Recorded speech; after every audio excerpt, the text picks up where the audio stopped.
Good morning বন্ধুরা, তোমরা সবাই কেমন আছো? এই দেখো সকাল সকাল আমাদের এখানে রোদ উঠে গেছে, দেখেছো? আমার প্রত্যেক দিন ডিউটি, রোজ সকালবেলায় উঠবো, আশিবাসি সারবো, ঘুম থেকে উঠে তারপরে ভাত, মেয়ের কলেজের ভাত বসাবো।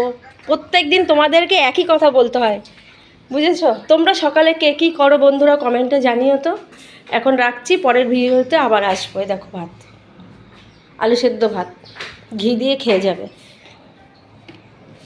আজকে আবার যাব আমাদের বাড়িতে, মানে আমার বাপের বাড়িতে, দিয়ে আজকে মাছমুখী আছে, খাওয়া দাওয়া করে মেয়ের জন্য খাবার নিয়ে বাড়ি চলে আসবো। দেখো অলরেডি আমি চলে এসেছি পরের ভিডিওতে। এই দেখো আমি আমাদের বাপের বাড়িতে চলে এসেছি। হ্যাঁ, এই দেখো এটা আমার মা, ওটা চুটকি, ওইটা আমার বোন। ওই দেখো মুখ ঢাকা, ও আবার একটুখানি বেশি সুন্দরী তো, কাউকে মুখ দেখাতে চায় না। হ্যাঁ, ঠিক আছে বন্ধুরা, রাখছি, টাটা।